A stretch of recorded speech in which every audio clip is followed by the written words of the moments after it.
আজকে এক মূল্যবান ব্যক্তিকে আপনাদের সামনে আমি এই সময় পেয়ে গেছি। উনি হচ্ছেন সোমনাথ সোমনাথ মণ্ডল মহাশয়। উনি হচ্ছেন অগ্নিশ্বর মহাশয়ের আইটি সেলের হেড, দায়িত্বে রয়েছে। আচ্ছা দাদা, আপনি বেসিক্যালি অগ্নিশ্বর মহাশয়ের সাথে কিভাবে কাজ করেন? আমরা যেটা শুরু করেছিলাম অগ্নিশ্বরটা বিধায়ক হওয়ার আগে, হ্যাঁ, ডায়মন্ড সাংগঠনিক জেলার জিএস পদে ছিলেন। আচ্ছা, তো জিএসের যেভাবে উনি সাতগাছিয়ার দায়িত্বে ছিলেন, তো বিভিন্নভাবে যে মানুষের পাশে দাঁড়ানো, তাদের যে লাভার্থী, আমাদের সেন্ট্রাল গভর্নমেন্টের অনেক রকম স্কিম বিগত দিনগুলোতে আমাদের পশ্চিমবঙ্গে চলছিল, কিন্তু সেটা নানাভাবে তার নাম পরিবর্তন করে দিয়ে সেই জিনিসগুলোকে চেপে রাখা হয়েছে। কিন্তু আমরা কি করতাম, বিভিন্ন ক্ষেত্রে যেমন উজ্জ্বলা গ্যাস, এরপরে যেটা মায়েদের ক্ষেত্রে হয়, কোনো মা যদি প্রসূতি হয় তাকে সেন্ট্রাল গভর্নমেন্ট থেকে টাকা দেওয়া হতো তার পুষ্টিকর, যেটা এখন বাড়িয়ে 21,000 টাকা পর্যন্ত করা হয়েছে। অন্যদয় যোজনা, এছাড়া যে রেশনের যে আমরা চাল গম যেগুলো পাচ্ছিলাম, সেগুলো সেন্ট্রাল গভর্নমেন্ট আমাদের পশ্চিমবঙ্গকে কোনোভাবে কোনোদিন পিছিয়ে রাখেনি, কিন্তু আমাদের যে বিগত সরকার ছিল তারা আমাদেরকে সবসময় পিছিয়ে দিয়েছে, বা আমাদের মানুষকে ভুল বোঝানো হয়েছিল যে আমাদেরকে সেন্ট্রাল গভর্নমেন্ট কোনো কিছু দেয় না।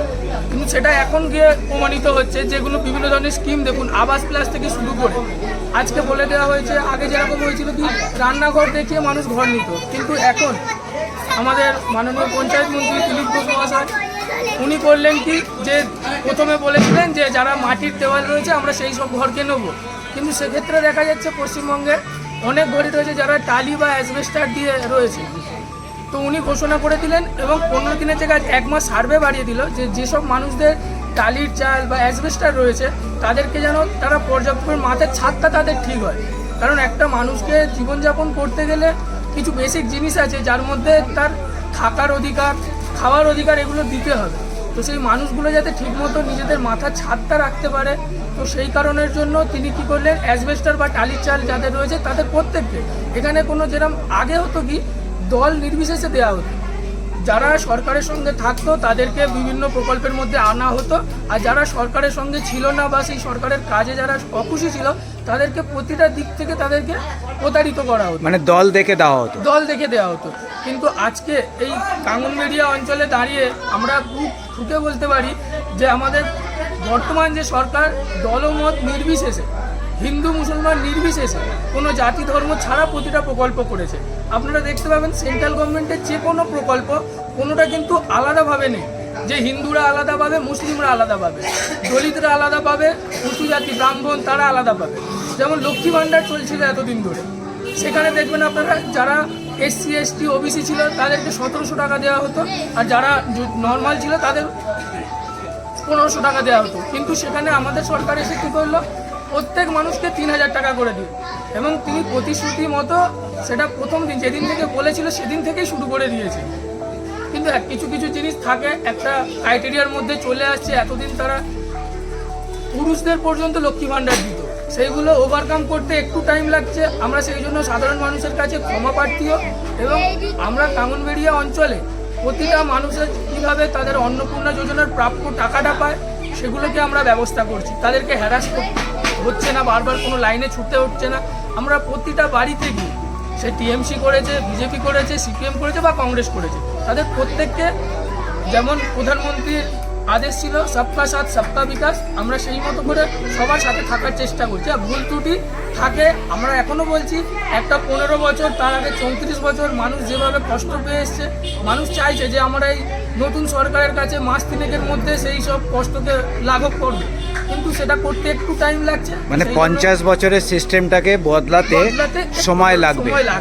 এবং বিজেপি মানে ভারতীয় জনতা পার্টির একটা যে সুষ্ঠুভাবে মানে সব কিছু ডিজিটালাইজ মাধ্যমে সেটা পরিষেবাটা দেওয়া হয়। আচ্ছা, আমার কাছে এই মুহূর্তে আমি যে জায়গায় দাঁড়িয়ে রয়েছি, এই জায়গাটা বড় সমস্যা আমি দেখেছি, সেটা হচ্ছে বাগিরহাট পোল থেকে আর মৌখালি পর্যন্ত এই রাস্তাটার ব্যাপারে। বিগত দিনে আমি একটা ভিডিও বানিয়েছিলাম এই রাস্তার উপরে, আপনারা হয়তো অনেকে দেখেছেন। এই রাস্তাটার ব্যাপারে আপনার কি মতামত?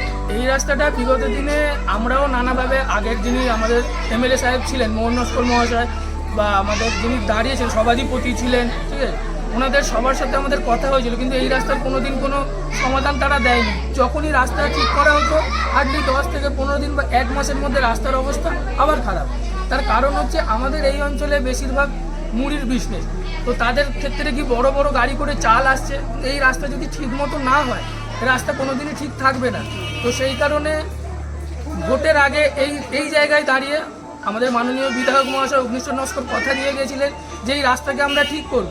সেই মতো তার নিজস্ব কোটা থেকে তিনি এই রাস্তার জন্য ব্লক বসানো, যেরকম আমরা দেখবেন মৌখালি থেকে আমতলা যে রাস্তা হচ্ছে সেই ব্লক বসানোর কাজ অলরেডি মানে কথাবার্তা ফাইনাল হয়ে গেছে, জাস্ট একটা শোয়ের অপেক্ষা। এই রাস্তা মৌখালি থেকে বাজিরাট পোল ব্লক বসিয়ে রাস্তা দু সাইডে ঢেকে রাস্তা করা হবে। আপনারা সবাই শুনলেন আজকে ওনার মুখ থেকে, মানে আপনাদের যে রাস্তাটার ব্যাপারে সেটা খুব শিগগির আপনারা এই রাস্তাটা পেয়ে যাবেন। আজকে ওনার মুখ থেকে যে কথাটা শুনলেন এটা অন রেকর্ড, তাই তো?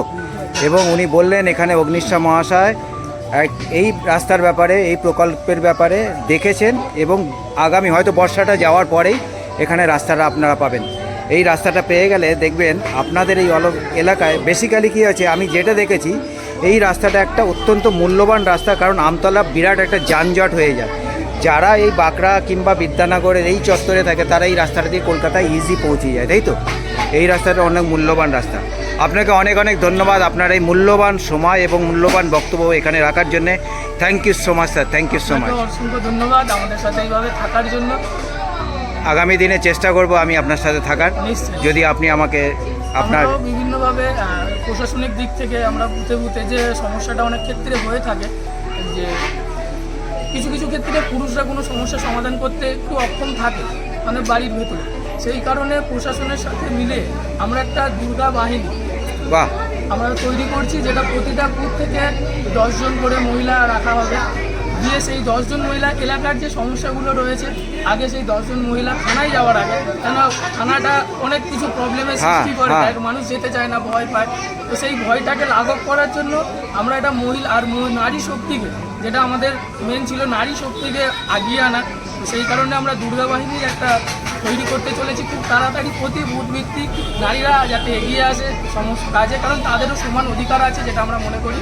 সেই কারণে তাদেরকে তুলে আনার জন্য আমরা এই দুর্গা বাহিনী খুব তাড়াতাড়ি শুরু করতে চলেছি। আমি অবশ্যই এই ব্যাপারে ডিটেলে আপনার সাথে এই সমস্ত ব্যাপারে একটা ভিডিও নিয়ে আসবো, কিভাবে এরা আপনাদের সাথে এই নারী বাহিনীর সাথে যোগ হতে পারবেন, তাতে কি কি ফ্যাসিলিটি, পুরো একটা ভিডিও আমি লং ভিডিও নিয়ে আসবো, যাতে কিনা এই অঞ্চলের মানুষ এই ব্যাপারটা বুঝতে পারে।